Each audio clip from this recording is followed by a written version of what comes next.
Masechet Ketubot Daf Mem Vav. We're continuing our analysis of the Mosi Shem Ra, and here's the Pesukim that we are going to continue to analyze.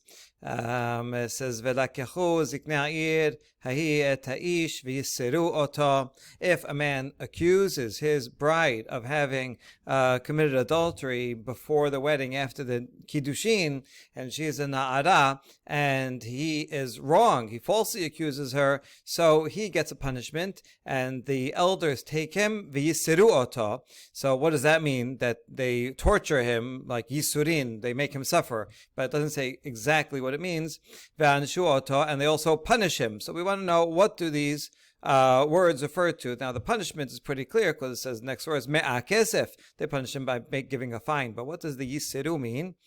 So that's the opening baraita. Tenor banan ve'anshu oto ze mamon, v'yisiru ze malkut. Anshu is going to be money. Yisiru means lashes. Now we analyze. Bishlama v'anshu ze mamon tichtiv anshu oto me'a chesef v'natenu le'avi ha'na'ara. The punishment obviously is payment of money, because that's what it says in the very next words in that pasuk. Ela v'yisiru ze malkut min elan. But the word to torture him, how do you know that that means to flog him? Maybe it means something else. Amar Abahu lamadnu yiseru me yiseru. We're going to do a chain analogy. A equals B, so B equals C, C equals D. Therefore, A equals D. And so we're going to say the word yiseru regarding Mosi Shem Ra, we're connecting to the word yiseru regarding Ben Sorer Umore. And over there in Ben Sorer Umore says the word yiseru, and it says Ben. And the word ben is looks similar to bean, and bean is in the pasuk regarding lashes, where it says vaya'im bin hakot harasha. If a person is liable, deserves punishment, then he gets lashes. So here's the pasuk regarding Ben Sorer. The Moreh we're talking about, he doesn't listen to his father and his mother. V'yiseru oto, and so he should.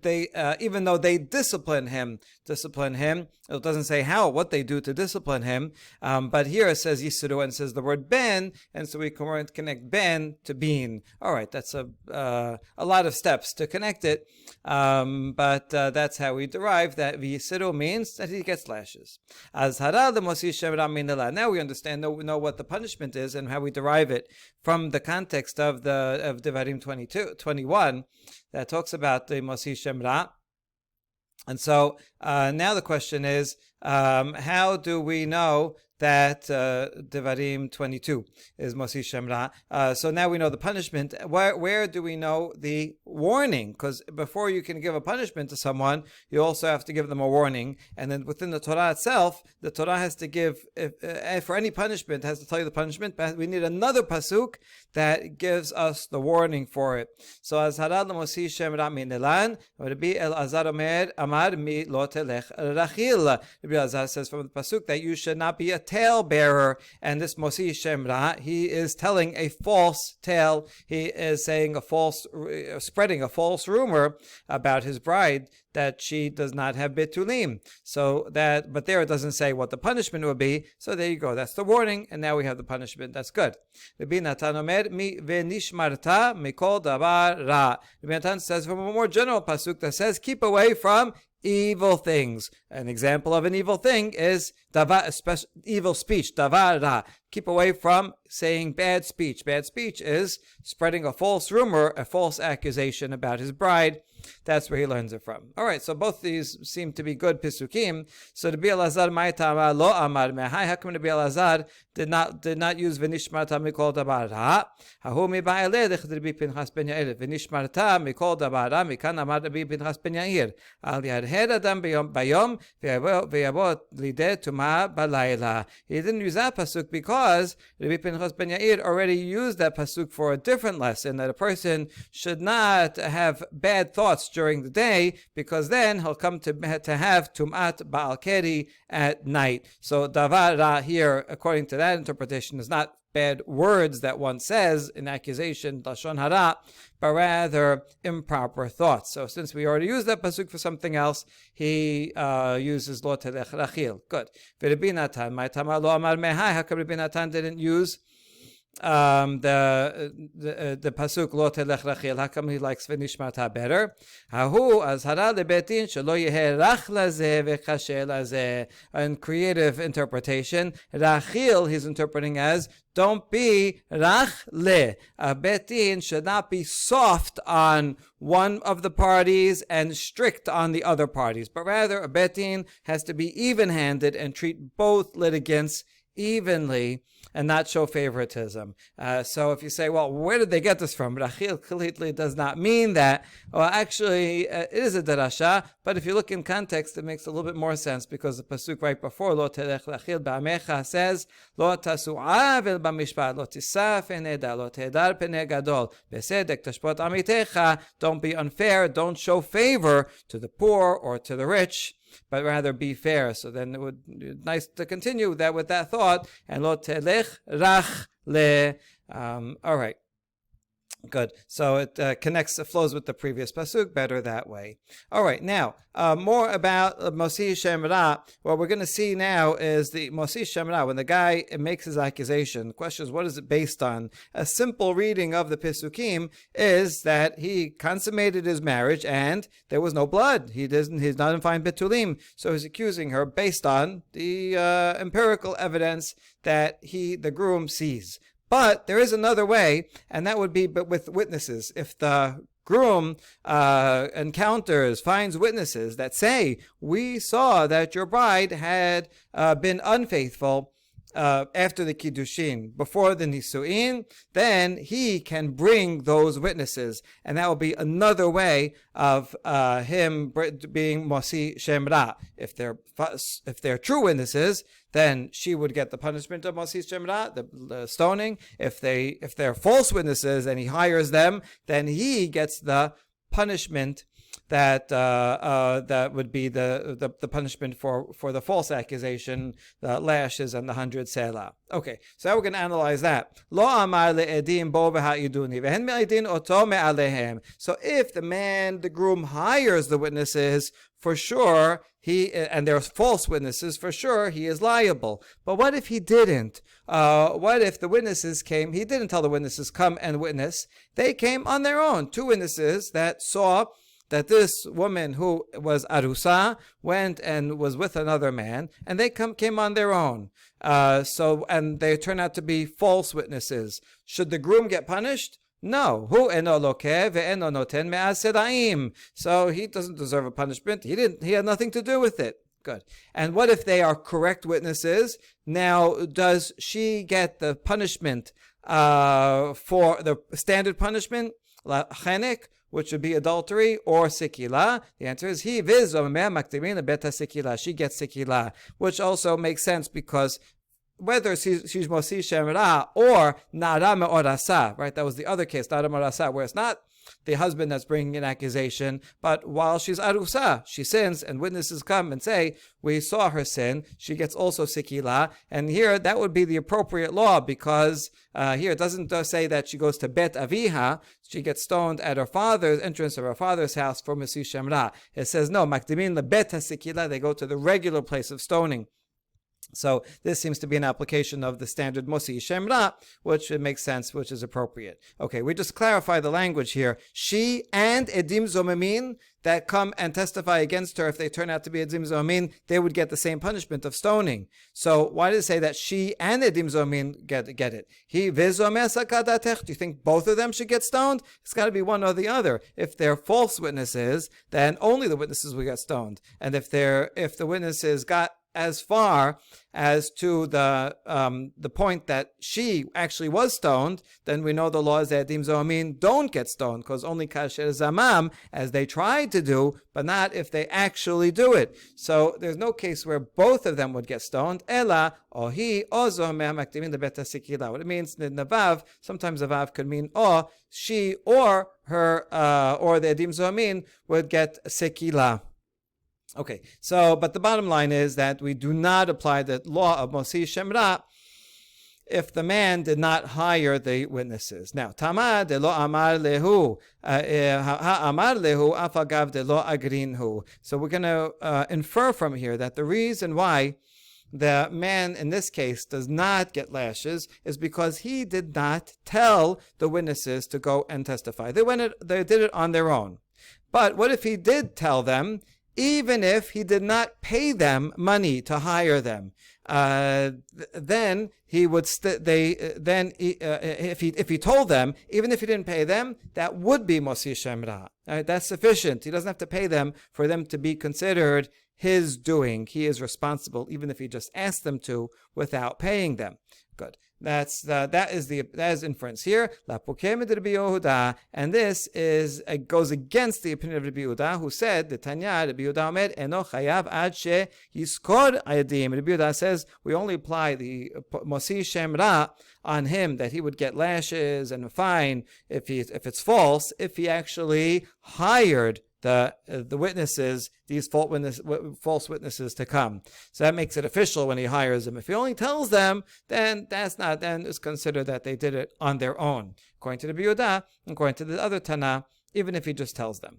My Tama Rabbi Yehuda. How come Rabbi Yehuda requires that he hire the witnesses in order for him to be considered Mosi Shem Ra? Amar Rabbi Abahu atya sima ketib hacha vesam la alilot devarim. Regarding Mosi Shem Ra, it says he places false charges on her. And regarding the laws of not charging interest, it says do not place upon the other guy interest, the borrower. Malhalan mamon, afkan mamon. So the case of interest is talking about money. You're extracting monetary interest. So till here, vesamla means he pays money to the witnesses in order to hire them to falsely accuse her. That's Rabbi Yehuda's derivation. Amar Rav Nachman bar Yitzchak v'chen taneh Rabbi Yosef Sidoni ber Rabbi Shimon ben Yochai atya sima. That derivation we also find in a baraita that in the name of Rabbi Shimon bar Yochai that brings the same gezerah shava of sima and sima. Now, a few questions about other cases. Would they be considered Mosi Shem Ra? Since, according to the Rabbi Yehuda, you learned it from the word sima, which means money. What if he didn't use cash, but rather he paid the witnesses, the husband paid the witnesses with land? He said, I'll give you this land if you'll go and testify falsely that my wife cheated on me before the marriage. Is that considered the same mammon and he hired them, or does it have to be actually cash? We don't answer the question. If he hires them for half a penny, which is not an amount that can be paid because it's so little. It's less than the smallest denomination. So is that considered mammon, or it's too little to be considered mammon? Or he hired two witnesses, both of them for one peruta altogether, so that each one is only a half. We don't answer that question. What if a man is married to a woman? He doesn't claim any problem with it. He gets divorced, and then they get remarried. He's not a kohen, so that's totally fine. And it's after the second marriage, he comes and says, hey, I have a claim against you that you were not a betula when after the first marriage. So do we say that's too late now? That was the first marriage that you were, then that's over already. Or since it's the same man, same woman, he can bring an accusation even after the second marriage that she was not a betula for the first. We don't answer that. What if a man is married to a woman, he dies, and then the brother does yibum, or it could be that they have nisuim, and he dies, and then the brother does yibum, and the brother doesn't find betulim. The yavam does not betulim. It does not find betulim, and he comes and claims, oh, she was not a betula, or if it's true, or if it's false, right? And the yavam claims it falsely. Does he get punished as a mosi shem ra? Can the yavam make the claim, or can only the husband make the claim? All right, all good questions. We don't have answers to any of them except the last one. Peshot mi hachada. At least one we can answer. The Taneh Rabbi Yonah. Et beti natati leisha ze laze velo liabam. The father of the bride will come and make the counterclaim and say, he is lying. I gave my daughter over to this man. So we learn from there that the law Mosi Shemra is only regarding this man, meaning the original husband, and not the Avam. The Avam is not included in the language of the original law. So Haish Hazeh, the word Zeh specific is limiting, comes to exclude the Avam, so the Avam cannot make a claim of Mosi Shemra. If he does make a false claim, he's not punished with lashes and a fine. If it's a true claim, she does not get sikila, but rather would get the standard punishment of chenek, or if she's not amorasa, it will be sikila, but not at the father's gate, and so on.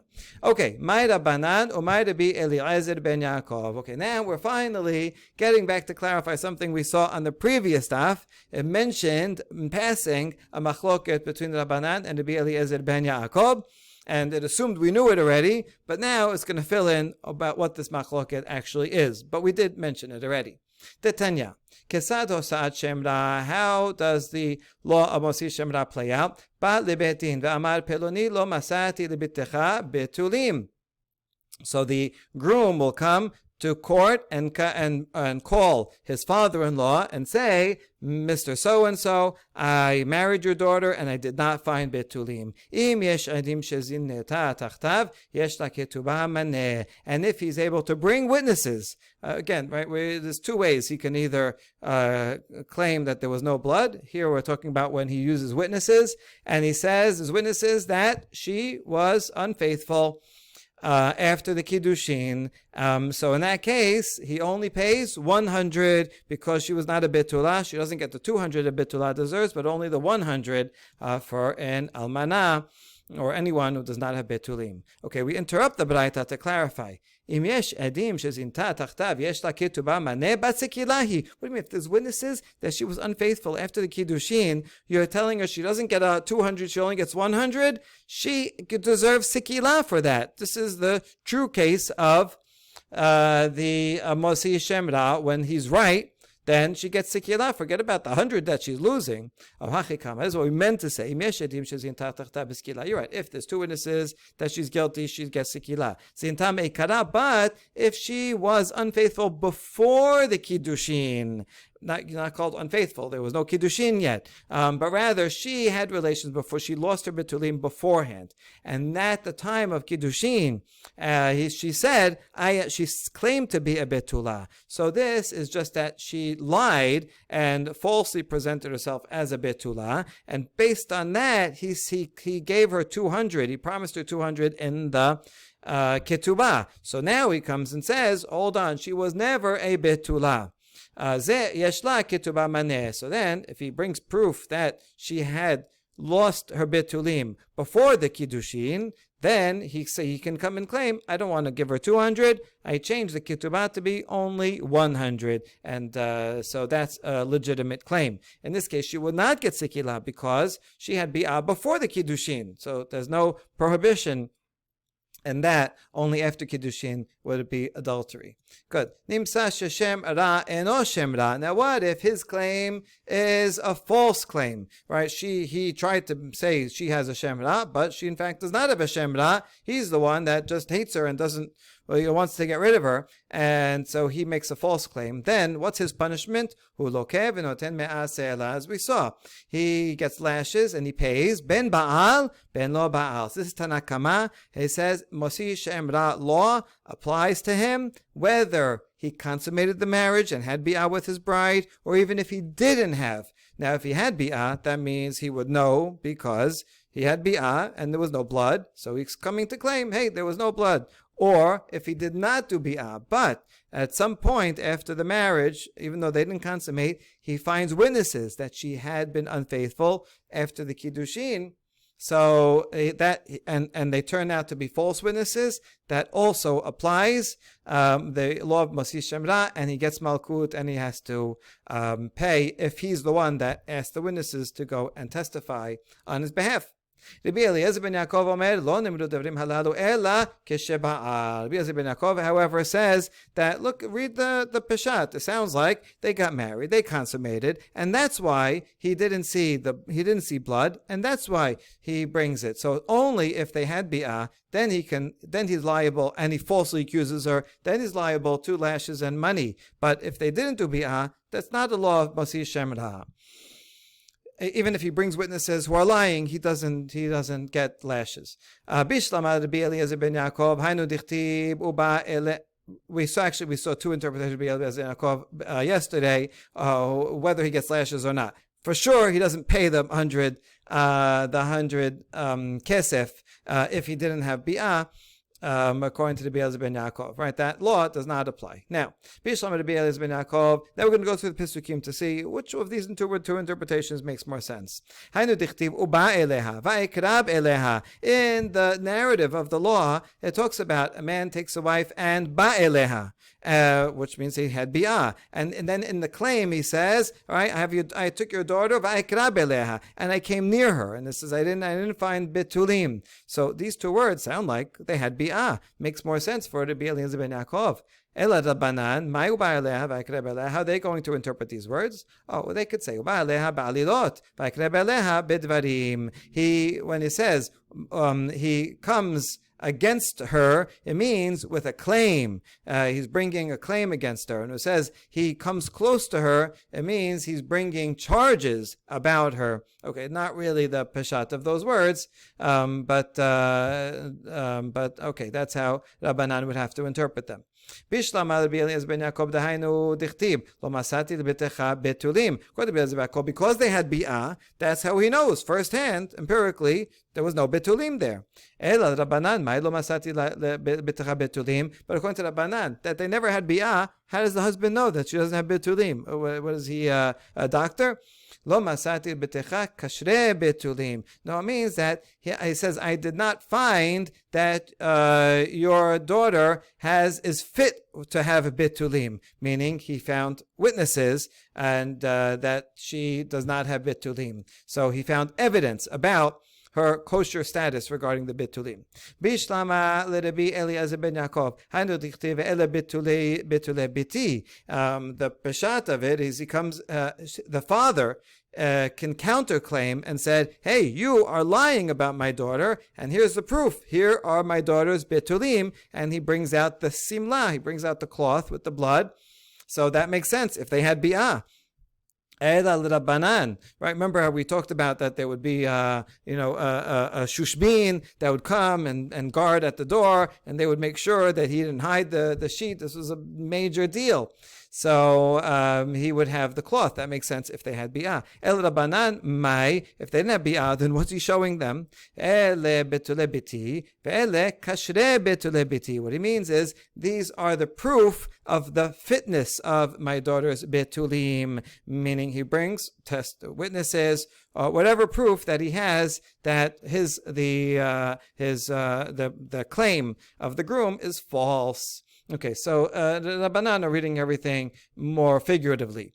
Bishlam Rabbi Eliezer ben Yaakov handu dichtiv v'ufadesu hasimla. According to Rabbi Eliezer ben Yaakov, it says they bring the cloth and they spread the bed sheet out and show him. That means that they had physical bi'ah. El Rabbanan mai ufadesu hasimla. But how's Rabbanan going to explain that if it's only witnesses and not a cloth? Amar Rabbi Abu ufadesu ma shesam la. So he reads sim la, not as cloth, but split it up, and he to sam la, that the father will spread, meaning examine the claims that he placed against her. Sam la.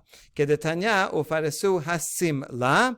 Melamed shebain aidim shel zeh ve'aidim shel zeh. We have a baraita that shows paresu hasimla is not taken literally, but rather it means that the witnesses of the groom and the witnesses of the father of the bride come against each other. borerin et hadavar kesimla chadasha, and by pitting the witnesses against each other, the Bet Din will test them out, and they will clarify the matter like a new garment. Like a new garment is free of stains and clear, so too they will clarify the matter.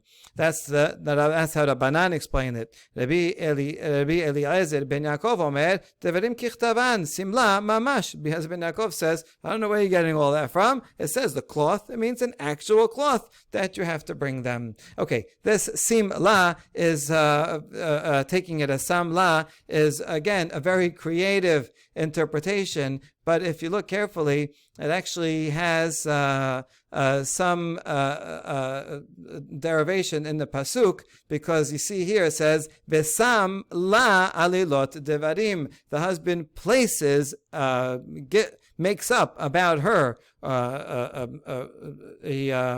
submits about her false charges. The words Vesam la are the same exact letters as Sim la. So the rabbis, I think, are very astute in noticing Vesam la here and here Vehasim la. Okay, so I think that's creative and interesting derasha, and actually it kind of makes sense, even though Rabbi Eliezer ben Yaakov seems to be the peshat. You don't have to take it so literally as being the actual cloth. It's talking about the claim. What's the difference if the claim is based on physical evidence or is based on witnesses that come? Whatever it's based on, the law should be the same thing. So the rabbis, even though they're making these derashot, I think you can take them in a more legal sense, that the Torah is giving you a physical example of how a case could happen, but it's kind of obviously that we should extend this into even a non-literal case, even if the claim was based on witnesses and the counterclaim was based on witnesses. The same law should apply. It makes sense that it should apply, and therefore we shouldn't read the Pesukim so literally.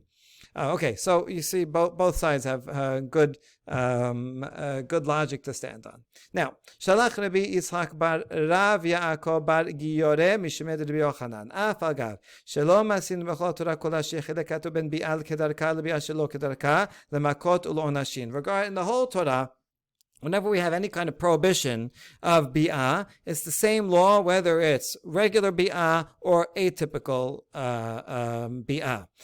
So that prohibition of adultery or incest would be equally punishable no matter which kind of bi'ah it is. Except for this law, aval mosi shemra chilek, here it does make a difference, because the claim is about betulim, and only with regular bi'ah will there be the breaking of the betulim, and not with bi'ah shelo kedarka. So here it makes a difference.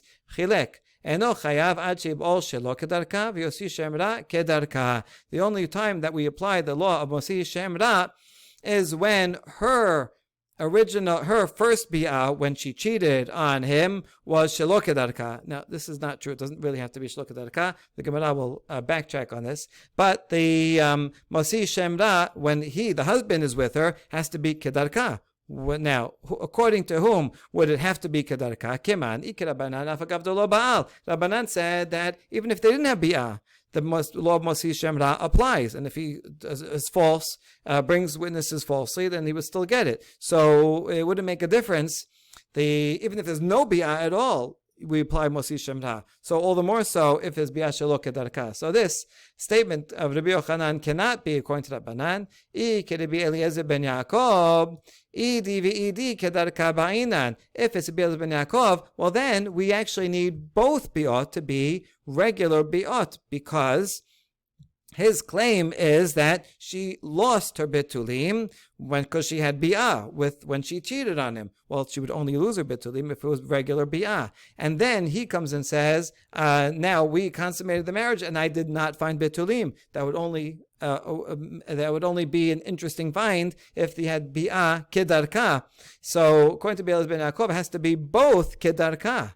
So, and he said that the first one shelo kedarka.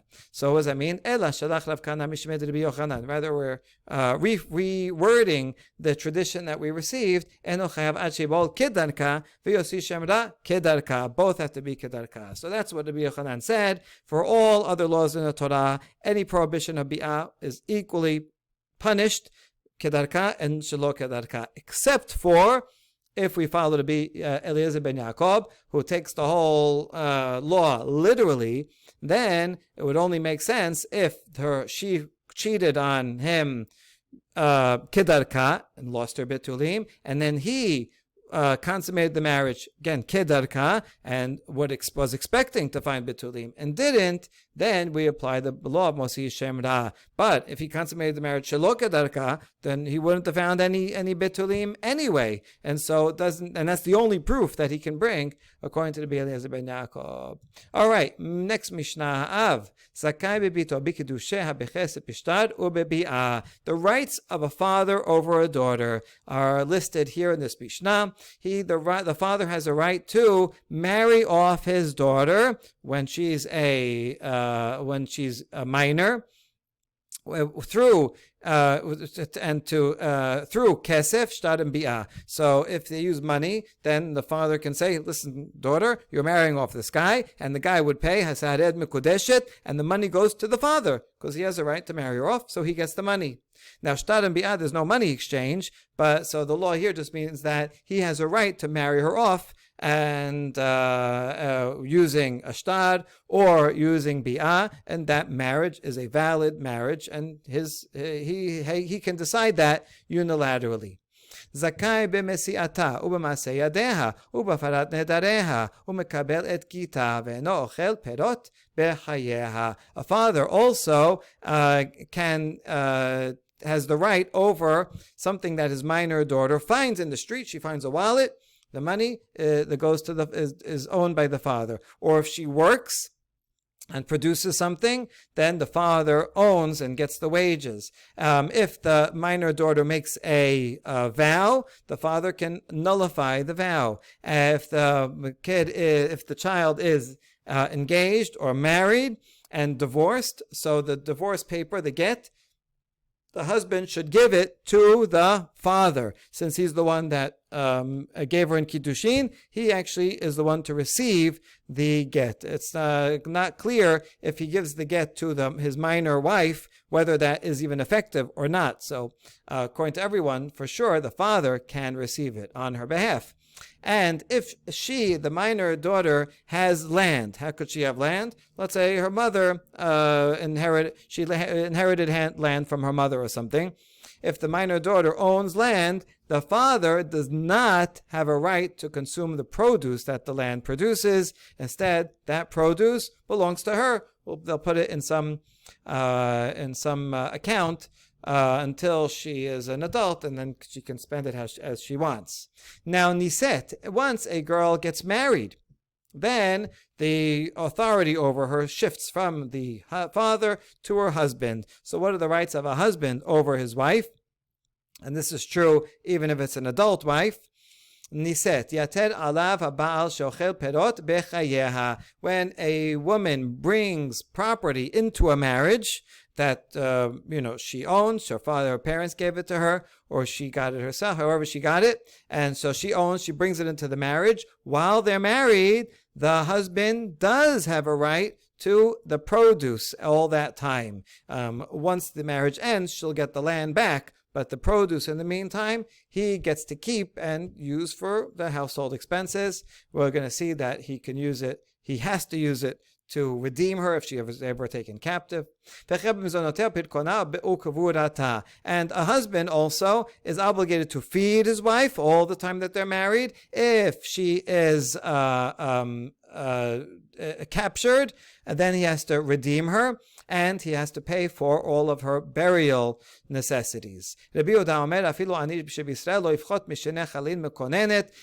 adds to the burial necessities that this is not just about the cost of the burial, burial itself, but you have to have a proper burial. And the proper burial, even the poorest person in Israel has to provide for his wife at least 2 flutes and 1 wailer. So we learned something interesting from here, that at funerals, back in the time of the Mishnah, it was common and even required that a person should have flutes. Here's a picture of a Roman flute player. They would play dirges, sad songs, get everybody into a sad mood. And a wailer is a woman who's a professional wailer who makes sounds that make everybody sad, to make everybody cry, and that is honorable for the deceased, so that people should feel the pain of her loss and cry about her.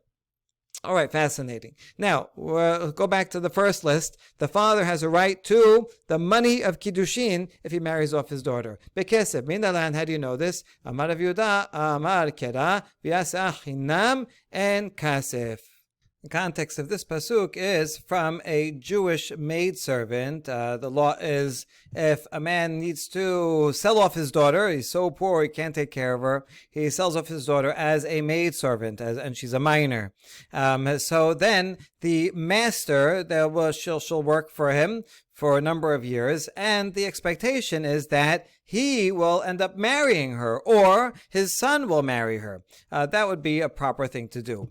However, if he does not, and his son does not marry her, then once the time passes, 6 years, she goes free, v'yatzeh chinam, and kasef, without payment. In other words, before the 6 years are up, if the family now makes some money and they want to buy her back, they can, right? If the father sold off his daughter for $1,000, and then 3 years into it, he's able to get a job, he wants to buy her back, he'll buy her back for $500, prorated according to the number of years. But once the 6 years are up and the master does not marry her into the family, then she leaves without any payment, meaning the master does not have to receive any payment, he has to let her free.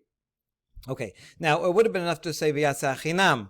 If it says go out for free, then you don't have to say en kasef, without payment. So what's the en kasef coming to include? It's coming to include the following derasha: en kasef la'adon zeh, v'yesh kasef la'adon acher, umanu abiha. So there is no money to this master. The master of the maidservant does not get money when she goes free.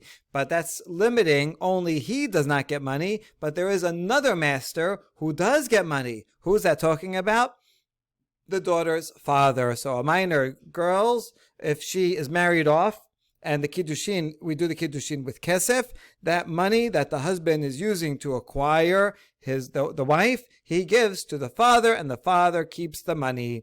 So there's a similarity between the right of a master to marry the maidservant, and the father's right to marry off his daughter. The master does not get money, but the father does get the money.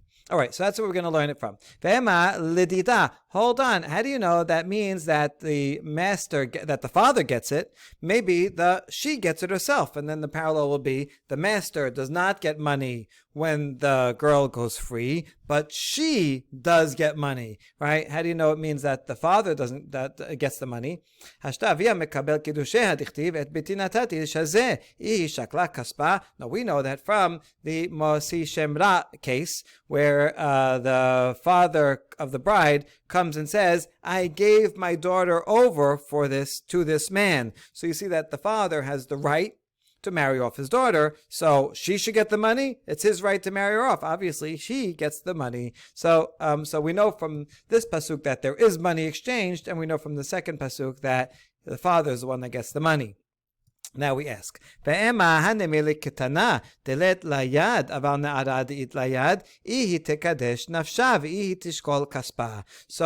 understand that we can apply this derasha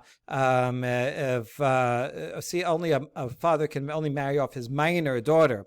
So this derasha that there would be money transferred, and it would go to the father, that makes sense if she was ketana, under 12, because someone under 12 has no hand. She has a physical hand, but it means she does not have the right to acquire something. She doesn't have enough mental capacity, responsibility to make an acquisition for herself. But na'ara, between 12 and 12 and a half, there, yes, a father can marry her off, but she also can marry herself off once she's past 12. So since she does have a yad, maybe, and she can marry herself off, maybe that she gets, even if the father marries her off, maybe she keeps that money. How do you know the father does it? Amar kera bin oreha bet aviha.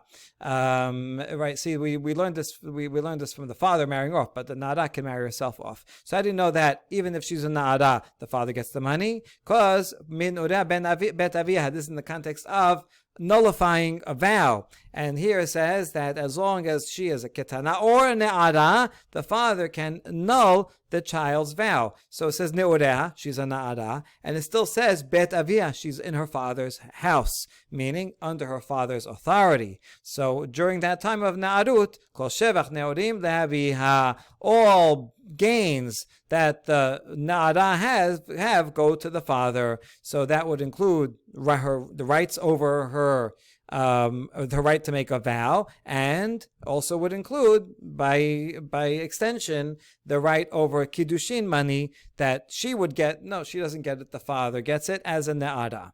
All right. So far so good. We're learning ketana from the combination of these two pesukim, and ne'ara, we're extending it through the vows. Now we're going to challenge this extension to ne'ara, because we actually saw this section already. We're going to say that only applies to vows, not to anything else.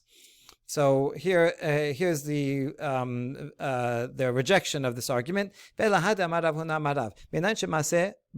Habat le'aviha. How do we know in general that anything that the daughter works as a child, that the wages go to the father? Shneimar ki imkor ish et bito le'ama ma'aseh yadeh l'rabah af bat ma'aseh yadeha le'aviha. Just like a father can sell his daughter in as a maidservant, so, and if she does that, then all of her work, her wages will go to the master. So if he decides not to sell her off and she's working, the wages go to her father. In other words, the father has the right to her work, can sell her off, and therefore, even if he doesn't sell her off, surely he gets their wages. Now, lamali, that's a very nice derasha, Rav. But why do you even need that derasha? Tepuk le mi bin oreha bet aviha. Can't we learn it from when she's a na'ara, she's under her father's authority. And so you already have this law that says she's under her father's authority for all matters. No, you can't do that, because that's talking about nullification of vows. It's not talking about monetary matters, so we still need the vichiyim kor derivation. So then we ask, this is all still within the context of wages. This whole sugya is talking about that. So why don't we learn, just like a father can nullify the vows, so too he earns the wages. There's similar levels of authority over her. No, you can't derive a monetary matter from a prohibition. Vows involve prohibitions. These are two different categories of halacha. So why don't we learn it from something else? From the fine that in the case of rape, that the rapist pays the fine to the father, and that's a monetary thing that the father gets. And so we can learn that all monetary things that would go to the girl, the father gets, including wages, and we can learn it from the knas. And therefore we don't need the pasuk of v'chiyim kor. No, mamona mikenasa la yolfinan. Within money, there's two different categories. Fines are different from compensation, and you can't learn that a fine is a special law that goes to the father, but you can't derive from that all compensation would go to the father. So you couldn't learn from there either. Hold on. Regarding the case of the rape, there's also the payment of the humiliation and degradation that go to the father. And that's not a fine. That's compensation for what she experienced. And yet it goes to the father. So why don't we learn from there that also wages all go to the father? No. In that case, the embarrassment and degradation are going to also be felt by the father, because the father is, first of all, the reputation of the family, and the father's one that's responsible for marrying off his daughter. And now that she is degraded, he's going to have a harder time to marry her off. He's going to, not, he might have to pay a bigger bride price for someone. The humiliation is felt by him. So since he is party to those damages, it makes sense that the father should get them. Not so with wages. She's the one that put in the hard work, so why should the father get the hard work? So therefore, we cannot learn it from any of these sources. That's why we need Kiyim Kod. Okay, close parentheses. All this was to say that you can't use Hafarat Nedarim as a proof that we can extend the law of Kesef to a Na'ara. So we're back to our question. How do you know that the Na'ara, if a father marries off his daughter, as a Na'ara, that the father gets the money, maybe she can keep the money herself.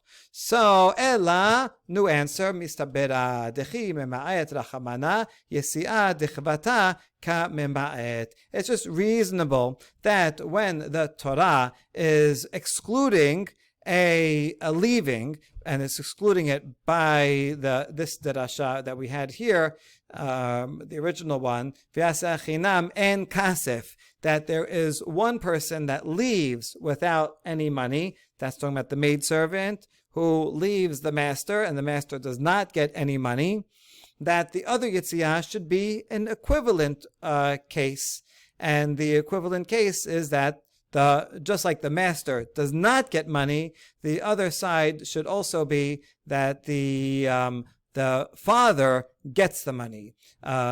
So it's the father who is the equivalent of the master. The master is one that we would expect might get money when she goes free. He doesn't get money. So who does get money? Not her, the father, who is giving up his daughter and marrying her off. So it simply makes sense in the analogy that it should be the father no matter what. And that would apply whether she's a ketana or a na'ara. Okay, Vaha la damya ha yitziah la ha yitziah hatam gabe adon nafkale mirshute legamre. Wait a second, you're saying that it makes sense that these two leavings are equivalent, but actually they're not equivalent, because regarding the master, once the 6 years are up and the maidservant leaves, she leaves the authority of her master completely. Whereas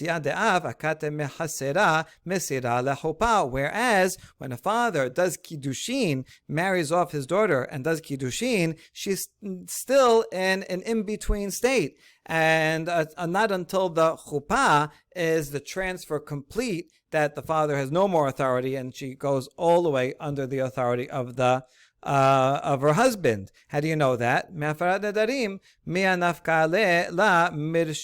that's all the question, right? So she's still somewhat under her father's authority. So since they're not really the same anyway, how do you know that the father should get the money, that he's equivalent to the master if they are different? So we answer,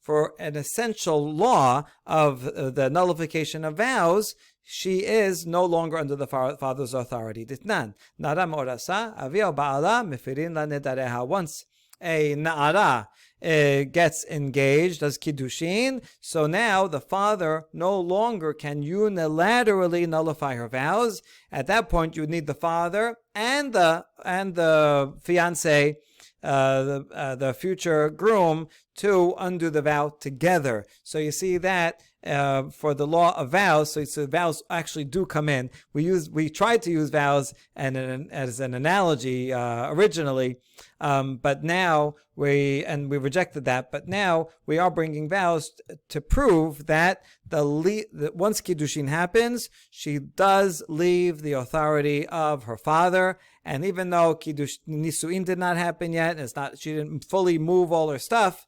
nevertheless, if the father can't nullify her vows unilaterally, that shows that already she is significantly out of her father's authority. And therefore, we should make a proper analogy between the master and the father. Just like the master does not get paid, someone else does get paid. Who is that? It's the father. And that applies for if she's a ne'ara, ketana, or a ne'ara.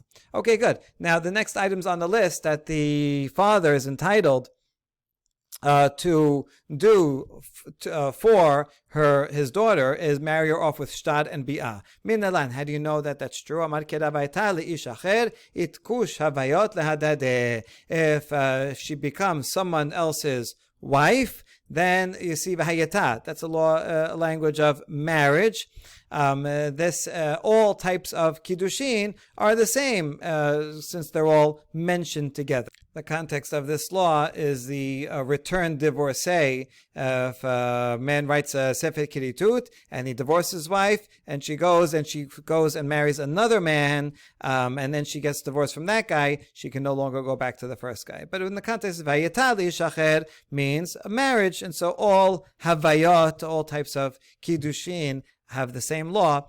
So therefore, just like a father has a right to marry off his daughter with kesef kiddushin, so too we can use the other methods. Zakai be'mesi'ata, and he has a right to things that he finds. Mishum eva. Why should a father have a right to the things that the daughter finds? Because of enmity. The father is responsible for his daughter. He has to pay for her